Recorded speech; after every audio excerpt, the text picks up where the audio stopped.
இரண்டு அணிகளையும் சார்ந்த அறிஞர் பெருமக்களே, இங்கே பெருந்திரளாக கூடியிருக்கிற திருவள்ளூர் மண்ணின் மைந்தர்களே, அப்பாசி சகோதரர்களே, மாவட்ட நிர்வாகத்தை சார்ந்த பெரியோர்களே, உங்கள் அத்துணை பேருக்கும் என்னுடைய பணிவான வணக்கங்களை கனிவோடு தெரிவித்துக் கொள்கிறேன். எதிரணியில இருந்து ராஜ்குமார் சார் ரொம்ப அருமையா பேசினார். வாத்தியார்னா அப்படிதான் பேசுவார். பள்ளிக்கூடத்துக்கு மட்டும் போக மாட்டார். நல்லா பேசுவார். பள்ளிக்கூடத்துக்கு போக மாட்டார். இன்னைக்கு லீவா? அவர்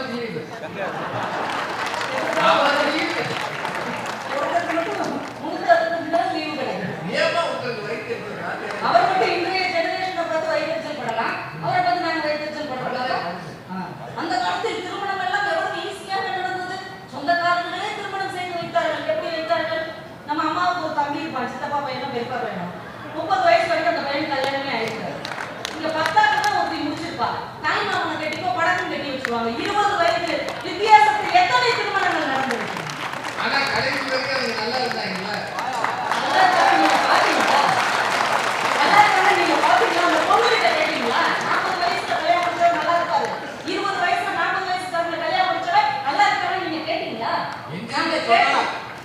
அவளுக்கு ஓவியம் வரைய தெரியும், அவளுக்கு பல்லாங்குழி விளையாட தெரியும், அவளுக்கு பச்சை குதிரை தாண்ட தெரியும். படத்தை கல்யாணம் பண்ணி வச்சுட்டாங்க. தன் கனவுகளை எல்லாம் தொலைத்து விட்டு அடுப்படியிலேயே ஒரு காலத்தில் என்ற பெண்கள் கிடந்தார்கள். இப்ப முடிச்சு வந்தீங்களா? நான் மாஸ்டர் டிகிரி முடிச்சு வேலைக்கு போய் நீ எனக்கு எவ்வளவு சம்பாதிச்சியோ, நம்ம அப்பா எனக்கு எவ்வளவு செலவழிச்சாரோ அந்த பணத்தை நான் திருப்பி கொடுத்து உங்களுக்கு ஒரு வீடு கட்டி கொடுத்து தான் கல்யாணம் சொன்னேன். 30 வயசு என்ன போச்சு?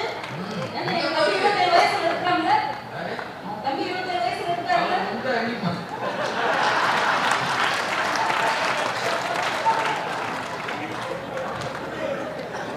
பெண்ணுக்கு வயசு மூத்தவங்க முடிச்சிருக்காங்க தெரியுமா? எவ்வளவு மாற்றம். சச்சின் வந்து தன்னை விட 3 வயசு மூத்த பொண்ணு தான் திருமணம் முடித்திருக்கிறார். எங்க தம்பிக்கு ஒரு 30 வயசு ஒரு நல்ல பொண்ணு நாங்க பார்த்து கொடுத்துருவோம். 50 வயசு நீங்க முடிச்சுக்கோங்க.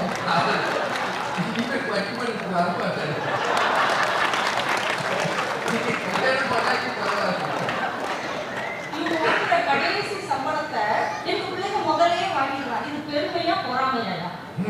பொறாமை. இவ்வளவு பொறாமை பெற்ற பிள்ளைகள் மேல இருக்கவே கூடாது. நம்ம கஷ்டப்பட்டு 50 வயசுல சம்பாதிச்சதை நம்ம பிள்ளைங்க 25 வயசுல சம்பாதிக்கிறாங்கன்னா ஒவ்வொரு தாய் தகப்பனும் பெருமைப்பட வேண்டுமே தவிர ராஜ்குமார் சார் மாதிரி பொறாமைப்படக்கூடாது. சார் அன்னைக்கு நம்ம அப்பா 50 ரூபாய் மிச்சப்படுத்துறதுக்காக 1/2 மணி நேரம் நடந்தார் ஒரு இடத்துல இருந்து இன்னொரு இடத்துக்கு. ஆனா இன்னைக்கு நம்ம பிள்ளைங்க 1/2 மணி நேரத்தை மிச்சப்படுத்துறதுக்காக 50 ரூபாய் செலவழிக்கிறார்கள் என்றால் அவங்க பொருளாதாரத்துல வேற லெவல் போயிட்டாங்க. பழைய கதையவே பேசிக்கிட்டு எல்லாம் குடிச்சுக்கிட்டு திரியிறாங்க. எங்க ஐடில கம்பெனில வேலை பார்க்கறவங்க இப்படியா இருக்காங்க. வீட்டுக்கு ஒரு பிள்ளைங்க ஐடில இருக்காங்க. அப்படியே தெரியுறாங்க.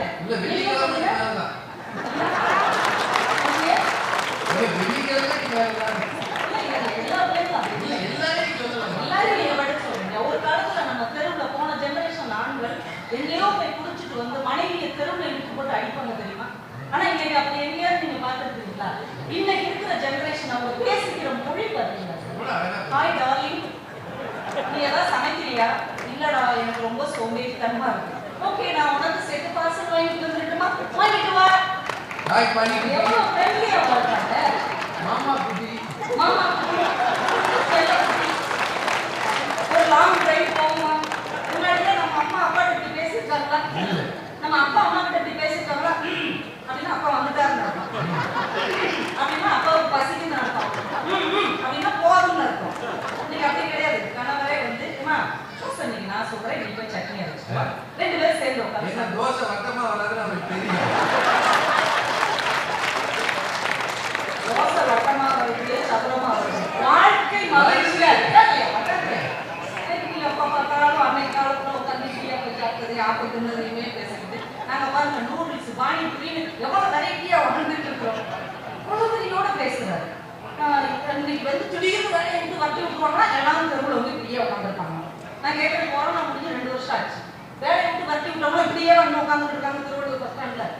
யார் கையும் நம்பி இருக்காம அவனே சொந்தமா ஒரு ஸ்டார்ட் அப் கம்பெனி, ஒரு ஃப்ரீலான்சர் வச்சு அவன் தனி தொழில் மாதிரி ஜெயிச்சுட்டான் சார். சார் சோபா பாயின்னு ஒருத்தேன் சார், கூகுள்ல போட்டு பாருங்க. சோபா பாயின்னு ஒருத்தேன், முகமது ரசூல் சின்ன பையன் இருக்கான். அவங்க அப்பா ஒரு ஃபர்னிச்சர் கடை வச்சிருந்துருக்காரு. கடன் வாங்கிட்டு போறவங்க திருப்பியே தர மாட்டாங்க. நொந்துகிட்டே கடந்துட்டாரு. கவலைப்படாதீங்கப்பா, நான் உங்களுக்கு சப்போர்ட் பண்றேன்னு கடவுள போய் நீங்க ஒரு வீடியோ எடுத்து இந்த சோபா வெறும் 1500 ரூபாய் தான், யாருக்கு வேண்டுமானாலும் நான் தருகிறேன், வீட்டுக்கே வந்து தருகிறேன், மொபைல் வீடியோ போட்டான். கிரிக்கெட் வீரர் அஸ்வின் அவனுக்கு பாராட்டு சொல்லிட்டார். தம்பி, உன் கடைக்கு நான் ஒரு நாள் வர்றேன், உன் கடையில உனக்கு நான் சோபா வாங்குறேன் அப்படின்னு. எங்க இருக்கிற கிரிக்கெட் வீரரு எங்க இருக்கிற பையனுக்கு பாராட்டு சொல்லியிருக்கிறார். இப்ப அந்த பையன் நெல்சன் படத்துலயும் விக்னேஷ் சிவன் படத்துலயும் நடிச்சிருக்காரு. எங்க தலைமுறை யார் கையும் எதிர்பார்க்கல. என் வீட்டுல உட்காந்து எங்க அப்பா பிசினஸையும் நான் டெவலப் பண்றேன் அளவுக்கு உயர்ந்து அறிவு இருக்குது. அவங்க ஜெயிக்கிறாங்க.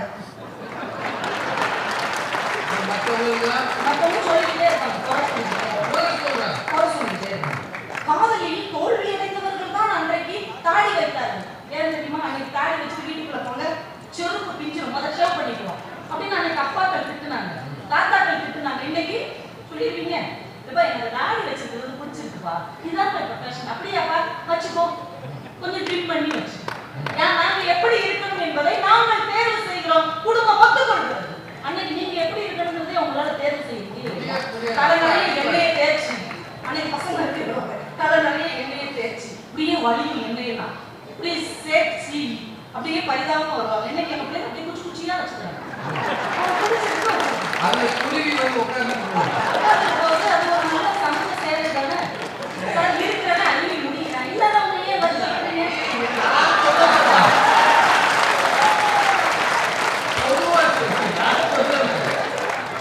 இந்த ஜெனரேஷன் பொறுப்புலாமல் இருக்கிறார்கள், அப்படி இருக்கிறார்கள், எப்படி இருக்கிறார்கள். நான் கேட்கிறேன், போன ஜெனரேஷன் விட இந்த ஜெனரேஷன் நல்லா படிக்கிறாங்களா, போன ஜெனரேஷன் நல்லா படிச்சாங்க? 600 ஒரு பிள்ளை எடுத்து சார், கூலி தொழிலாளியுடைய மகள் 600 மார்க் எடுத்துச்சு. நம்மளாம் படிச்சாங்க தமிழ்ல 100 மார்க் எப்படி எடுக்க முடியும்? இங்கிலீஷ் 100 மார்க் போடுவாங்களா? அப்ப எவ்வளவு அச்சடிச்ச மாதிரி படிச்சிருக்கிறான். நீட் எக்ஸாம்ல 70-20 ஒரு டைப் நம்ம எப்படா பொறுப்பில்லாத பிள்ளைங்களுக்கு படிப்பாங்களா? இவ்வளவு தேர்ச்சி விகிதம் வருமா? அந்த கஷ்டம் வைக்கிறாங்க, இந்த கஷ்டம் வைக்கிறாங்க. கஷ்டமா இருக்கு, உங்களுக்கு தான் கஷ்டமா இருக்கு. பிள்ளைங்க யாராவது கஷ்டப்பட்டாங்க டீச்சர்? 100 டெஸ்ட் வைங்க, அவங்க பாட்டுக்கு இருப்பாங்க. இவட்டு பண்ணி நான் படிக்கிறத படிக்கிறேன். 50 டெஸ்ட் வச்சாங்க, 1000 டெஸ்ட் வச்சாங்க, கடைசி நேரத்தில் கீழே ஒன்று கொடுக்க படிக்கிறேன். அதை விட்டு நம்ம கடற்கடன்னு படிச்சு அதை மட்டும் எழுதி 60 மார்க் பண்ணிட்டு போய் மாட்டீங்க. நீங்க கஷ்டப்பட்டா நான் என்ன பண்றது? உங்க வைத்திருச்சு இதெல்லாம் கூட்டு சேர்க்கிறாங்க. இங்க இல்ல ஆசிரியர்கள் எதிர்க்காம தேடி காட்டுச்சு. அவங்க எல்லாம் கையெழுத்து வச்சு ஒரு குழப்பம் நல்லா பேச கையெழுத்து டீச்சர் வேலையா பார்த்து கையெழுத்து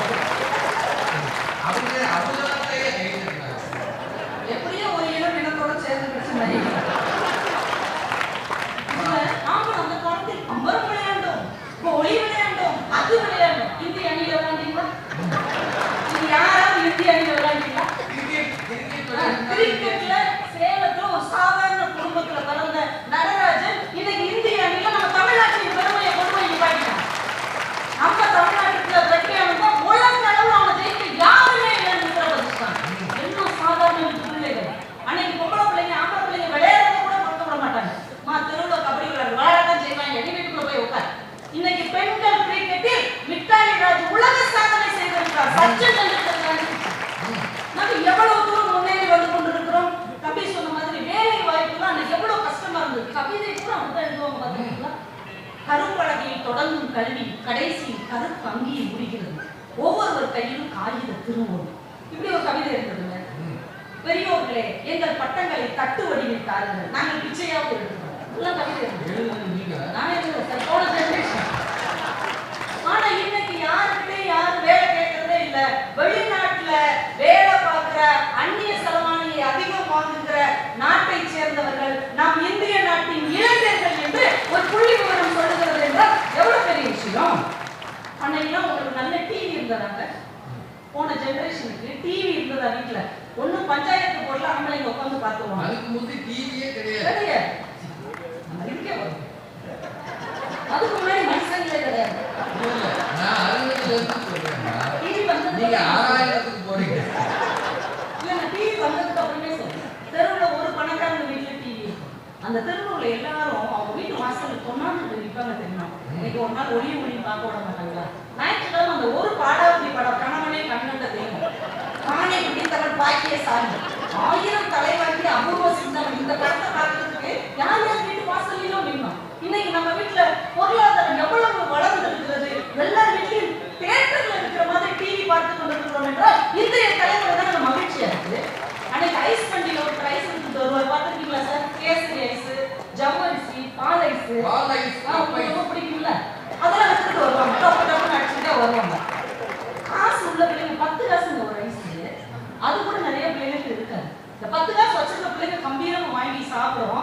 அரசியல் இல்லாத பிள்ளைங்க அந்த ஐஸ் காணி கூடயே போவாங்க. எல்லா ஐஸும் வித்த உடனே மிச்சம் பிரிஞ்சு கிடக்கும் இல்லையா, அந்த ஐஸ் அந்த ஆள் தருவாரு, அதை வாங்கி சாப்பிடுவோம். ஆனா இன்னைக்கு நம்ம பிள்ளைகள் ஐபாக்கால போய் ஐஸ்கிரீம் வாங்கி மேல டாபிக்ஸ் என்ன வாங்குறதுங்கிற அளவுக்கு அவங்க யோசிக்கிறார்கள் என்றால் பொருளாதாரத்தில் இன்றைய பிள்ளைகள் மகிழ்ச்சியாக இருக்கிறார்கள். நான் உண்மை சொல்லி நான் ஒரு காலத்துல ஜாதிய ஏற்றத்தாழ்வு நம்ம போன ஜெனரேஷன் வரைக்கும் இருந்தது. ஒரு கவிஞன் இன்னைக்கு எங்க ஊர்ல இருந்து கண்மணி ராஜான்னு ஒரு கவிஞன் இருந்தாங்க. அந்த கவிதை சொல்லி முடிச்சிருந்தேன். ஒரு அப்பா மகன் கிட்ட சொல்றாரு, எவ்வளவு புழுக்கமாக இருந்தாலும் பரவாயில்லை, பூட்ஸ் அணிந்து கூட, எவ்வளவு தூரமாக இருந்தாலும் பரவாயில்லை, மேலத்தொரு வழியாக சுற்றி பள்ளிக்கூடத்துக்கு போ. ஏனென்றால் அந்த தெருவில் தான் செருப்பு அணிந்ததற்காக உன் பாட்டனை கட்டி வைத்து அழித்தார். போன ஜெனரேஷன் உணர்ந்தோமா இல்லை? இன்னைக்கு அதே ஜெனரேஷன்ல இருந்து ஒரு ஆரை வந்திருக்காரு, அதே குடும்பத்துல இருந்து ஒரு கலெக்டர் வந்திருக்கார், தாசில்தார் வந்திருக்கார், டீச்சர்